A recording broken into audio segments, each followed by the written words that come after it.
bienvenidos a la segunda parte de nuestra obra que hemos denominado proyección rectangular. Continuamos con un segundo tensado, ahora atando el hilo de color rojo en la mitad de este lado del rectángulo, vamos al frente, ascendiendo por estos clavos mientras acá lo hacemos hacia la izquierda. Para cada uno de los 4 lados que conforman nuestra figura,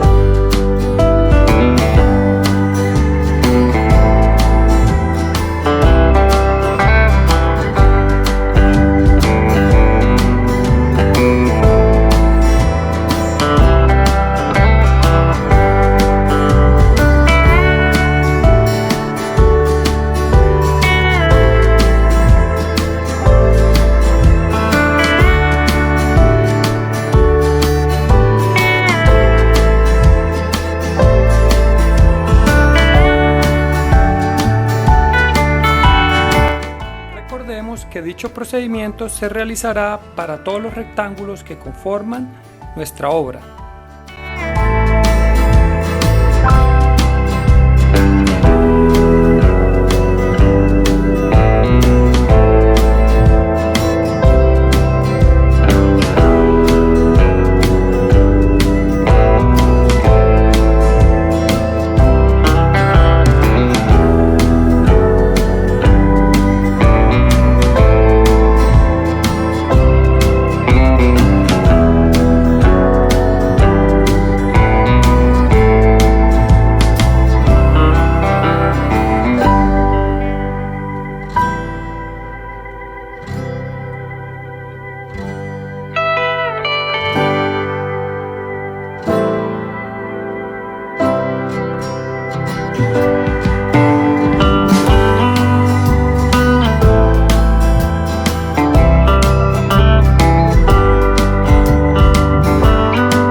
De esta forma vemos cómo ha quedado la segunda parte de nuestra obra.